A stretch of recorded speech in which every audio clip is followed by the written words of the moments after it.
It was a cold mid-May. It was raining. With a driving rain, it was very windy. At approximately 11 p.m., a call was put out for a report of 2 people in the water off of the Mass Ave Bridge.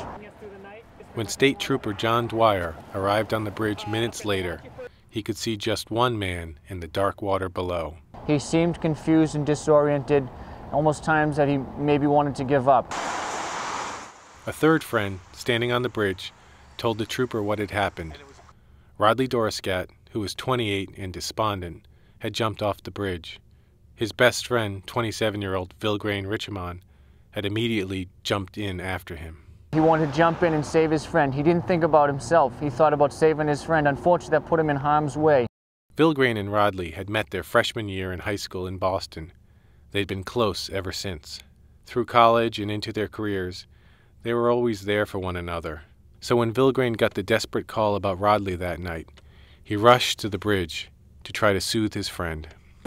We were out there talking for like at least 20 minutes in the rain. We were like, come on, let's go, it's pouring rain. And then we try to put him in the car. He pushes me, he jumps over. I just jumped right off after it. Just did it. Through the dark and driving rain, Vilgrain managed to find Rodley, and he held on to him for several minutes. Seeing Vilgrain in the frigid water, frantically searching for Rodley, Dwyer was concerned that hypothermia might set in.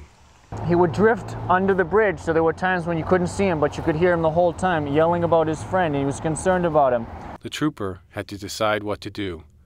He instantly recalled a training exercise in the academy where he had to jump into a swimming pool wearing all his clothes and gear.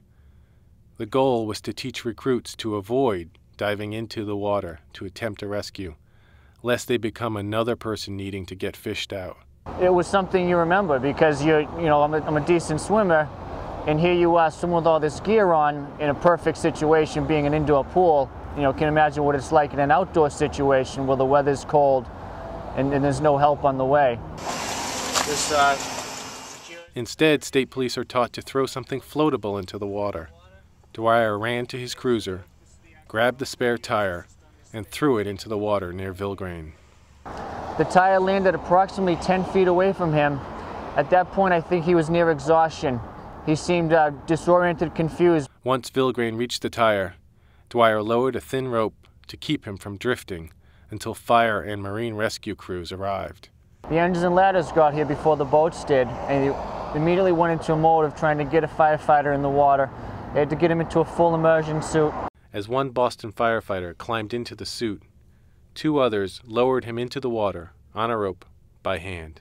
After the firefighter grabbed Vilgrain, he seemed to relax. But then he grew agitated, trying to break away so he could continue searching the waters for Rodley. The firefighter assured Vilgrain that rescue workers would find his friend. Once Vilgrain was safely on board the vessel, his concern was still about his friend Rodley. He didn't seem concerned about himself. I imagine he was happy to be out of the water, but his main concern was getting Rodley out of the water and how his friend was. Divers recovered Rodley's body about an hour later. Despite having put his own life on the line, Vilgrain wishes he could have done more. I held on as long as I can, but I'm going down with him. So I see a wall that I want to swim with him to the wall, and couldn't hold on.